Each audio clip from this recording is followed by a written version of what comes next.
Welcome to Reduce Your Stress with Tim Ringgold. I'm a board-certified music therapist, author, and expert on how to use music to relieve stress fast.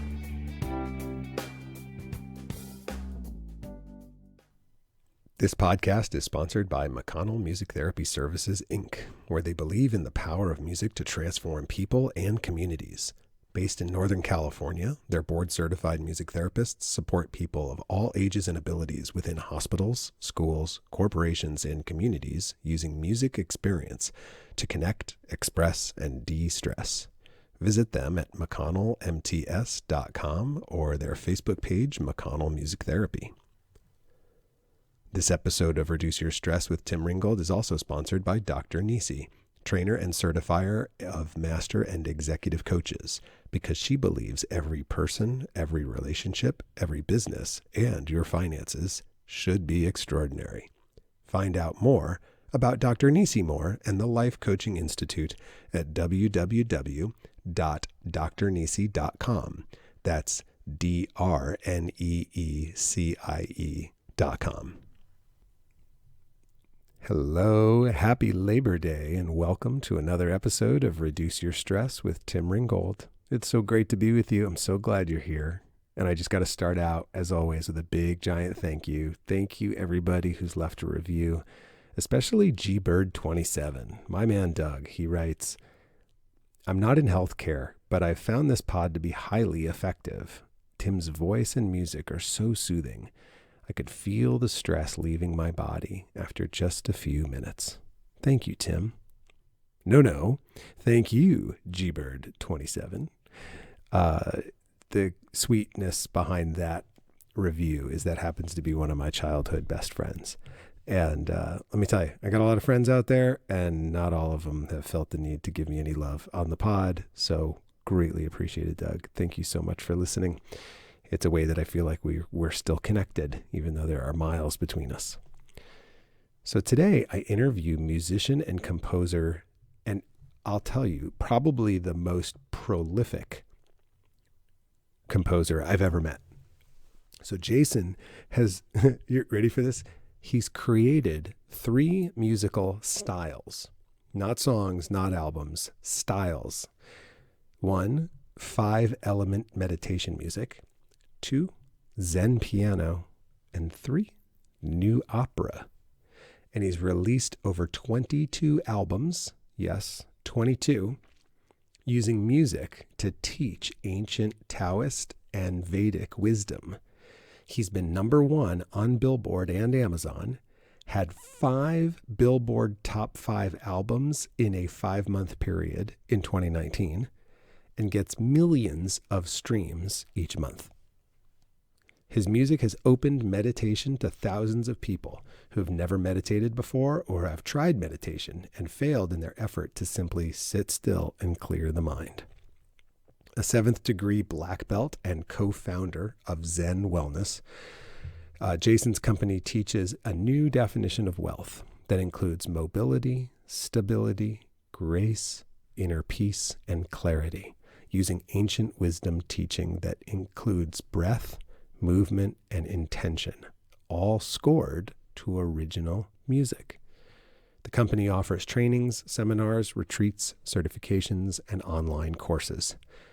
Jason's unique perspective on health, wellness, and spiritual growth comes from his lifelong study of both music and the ancient arts of Taoist health, medicine, and enlightenment. His meditation and Zen training began as a child through music. His whole adult life has been an effort to combine Eastern arts, wellness, meditation, and music. Links to Jason can be found in the show notes, and we share them again in the interview. So sit back, relax, enjoy our conversation, and I'll see you on the other side. All right, Jason, So great to have you on the podcast. Thanks for being here today. Hey, thank you so much for inviting me. I've been looking forward to this all week. Awesome. Awesome. So I have a sense that we could spend hours like two kids in a sandbox, because of our passion. Events. So now we get to record it. That's right. So we're going to capture hopefully some good nuggets, for our listeners today. But to give people a sense of who you are, we're going to start a little bit with a backstory. So just kind of give us like a short 2-minute intro of like, how did you get started in music? Like, what was your, discovery journey with finding out that I love music? Oh, and I love to make it. Well, my journey started at age 8 and on the piano.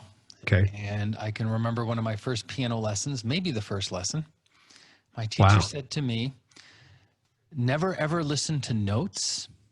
She said, "Idiots listen to notes. Masters listen to the space in between the notes." Because when you hear a note, when you listen to a note, you hear nothing because your mind is cluttered.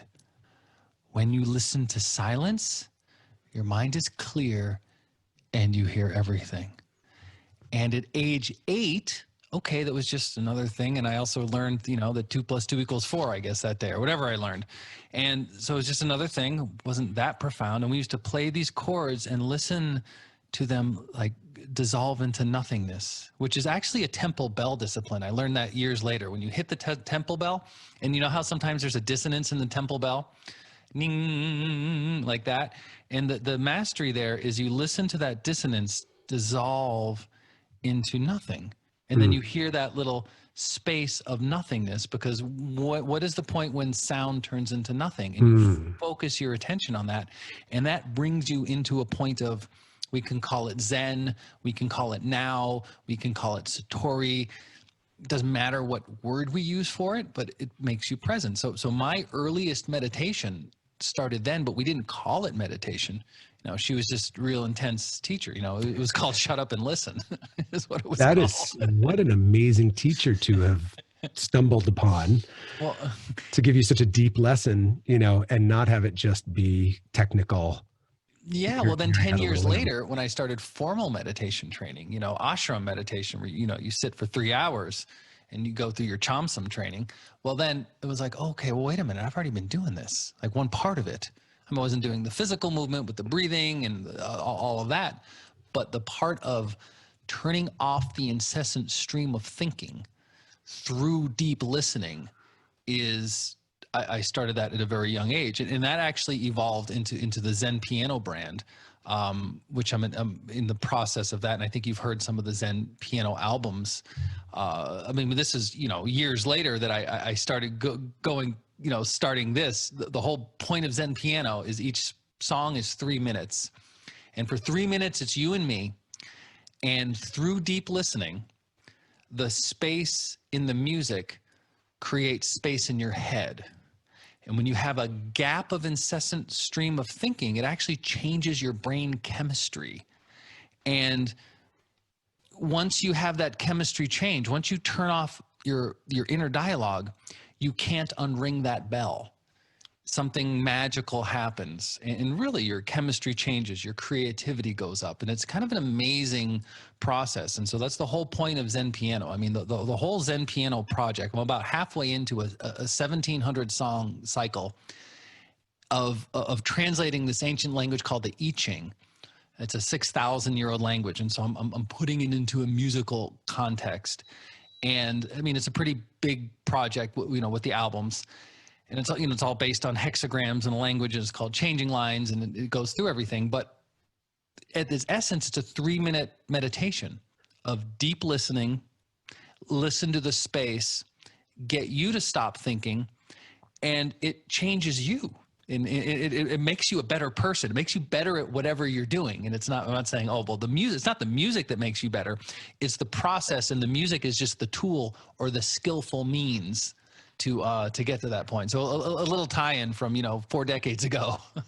Yeah, that's amazing. I'm so grateful that you bumped into the teacher that happened the way it did, because it sounds, when I hear the whole story put together, it's so ordained in some wonderfully divine cosmic way that an 8-year-old would have no access to at the time, but you were present enough in the moment to not miss that initial lesson.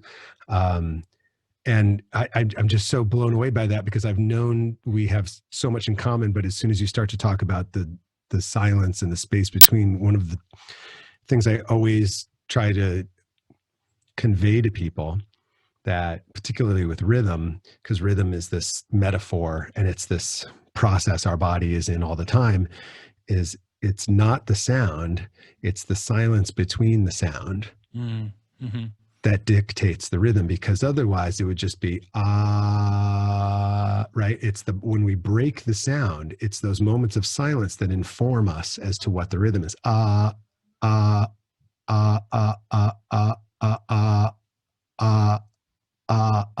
So we're not really listening to the sound, we're really listening for the silence. And when you share that with people, that's pretty profound. You know, people are used to being just like, oh no, I'm listening to the music. And so the fact that that was like that's the basis of it. And I just love the fact that that the songs are these 3-minute chunks. And did you say 1,700 Yeah. songs?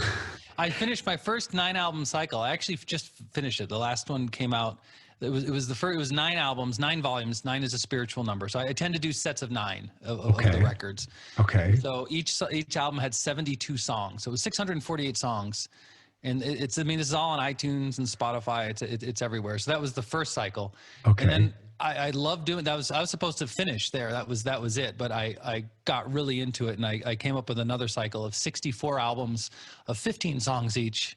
And I think I finished 22 of the 64 right now. So I have about another, I think, year and a half to go, and I'll button up that project.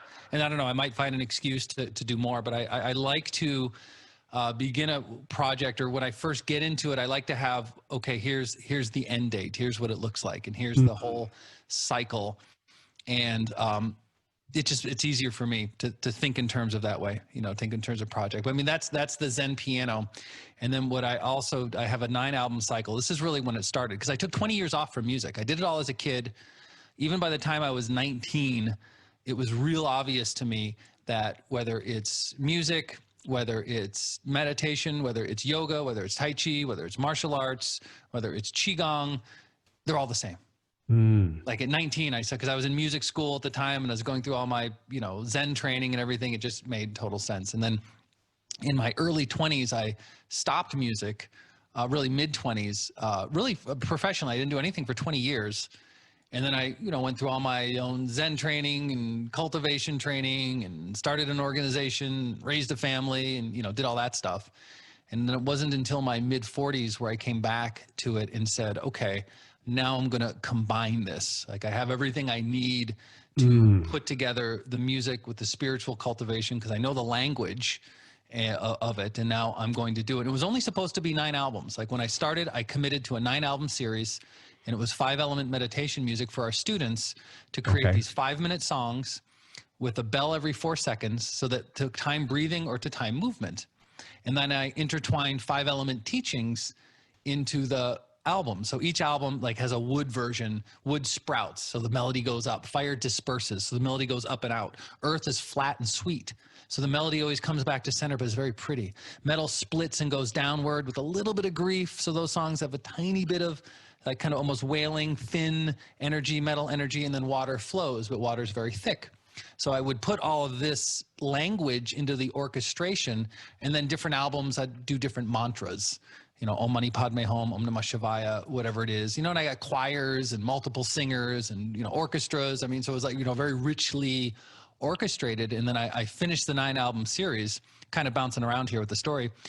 And I only committed to 9. And when I started it, I said, I know I'm going to do 9. I'm going to follow Beethoven's Arc of 9 Symphonies, because he's cool. Yes, he is. And so when I started it, I said, okay, and I don't know what the 9th album is going to be, but all I know it's going to be totally different than everything else. But I have no idea what that is. And, so by the time I got to it, I figured it out. And it wound up being the only album I wrote in English. It's my only album to date in English. Oh. And just 3 instruments, piano, voice, and violin. symbolic of what's called the three treasures, Jing Qi Shan, which just translates to matter, energy, and consciousness, because kind of like the three things we're made up of. So I put all that in the orchestration, a 5-element teaching in it. I remember finishing it. I'm like, okay, I did it. Like all I was going to do is 9 albums. I'm done. I'm out. And I remember I got the master, when the master, it's at print. I mean, the album wasn't released yet. I'm like, I did it. I'm done. I'm out. 2 hours later, this voice in my head said, score the I Ching. I said, no, I don't want to score the I Ching. And the voice said again, score the I Ching. No, I'm done. And so, I think that night I started coming up with the first theme. I couldn't help it. It's like, once I get it planted in my head, then I can't help myself. And that's part of that, 1700 song cycle where it evolved. I didn't know that in the beginning. Because I like to look at it, it hadn't revealed itself yet. Because I never tell a note what to do. Notes always have to tell me what to do. And if I go into deep listening, they always tell me what to do. See, I'll make a mistake. Like, if I try and do it myself, I'll write something and it might suck. But if I listen, the notes tell me, and then it comes out beautiful, comes out perfect when the notes tell me. So it's like I'm not doing it. And so I buttoned up the 5-element meditation music. I did the I Ching, and then what happened? This was about a year ago. I was with a man named Charlie Walk. He's a amazing individual. He was head of Republic Records for many years and did a lot of artist development. And there's this other singer, Asneve, and we were we're in a room together, virtual room. We were in a Zoom room. And he said, hey, or Anna, he said, sing something, and this woman, she can sing. Do you remember the movie, The Fifth Element? Yes. Remember the crazy opera? Yes. Part of it? She can sing that. Wow. This woman is off the charts virtuoso. And so he said, Anna's, and I didn't know that. I didn't even know her. The first time I met her it was on a computer. I'm listening to her in his little laptop. She starts singing.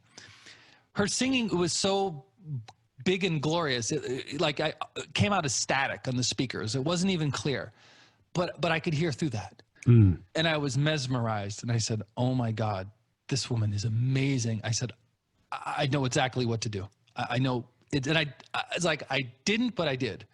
No, I had no idea, but I knew that I knew everything, but I knew nothing at the same time when I said it. And I said, I can do it. I can, so we did one demo.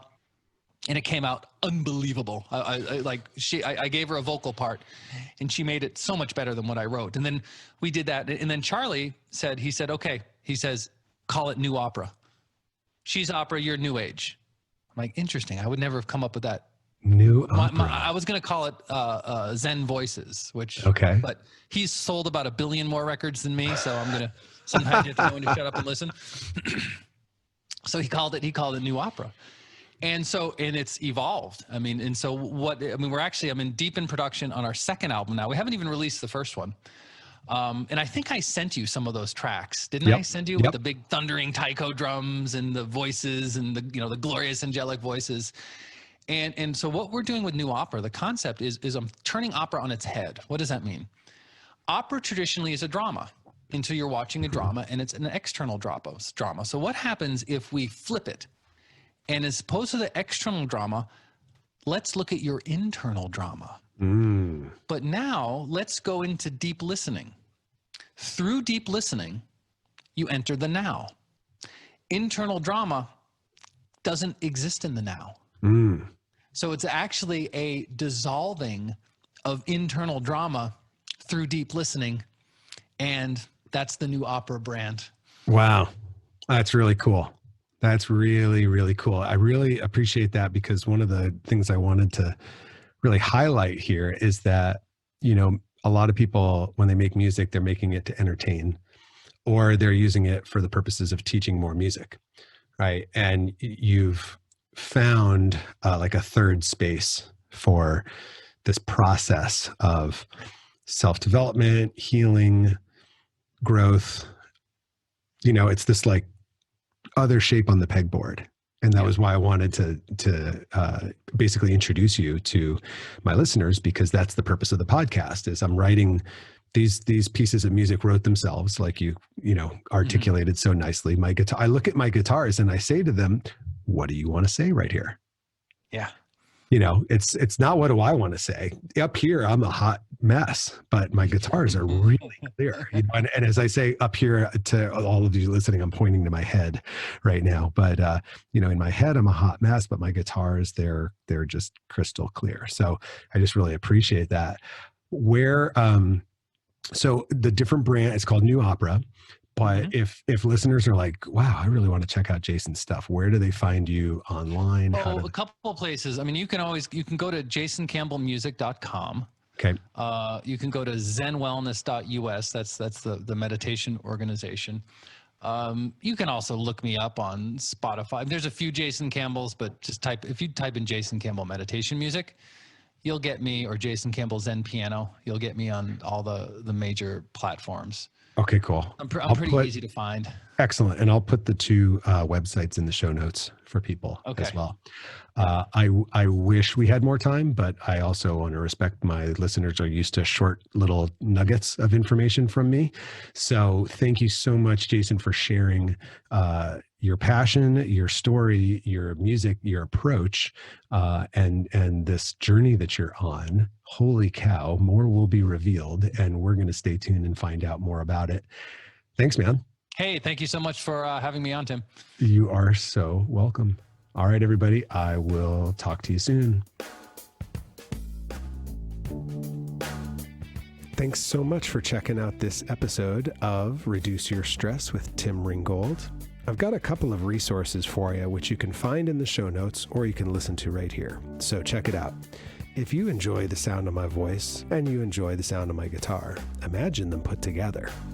Go to sonicrecovery.com and take your very own relaxation vacation, where I take you out of the stress of the present moment and back in time to a time when you felt happy, healthy, safe, and sober, and then walk you through that memory so you can bring back those feelings into the challenges you're facing today.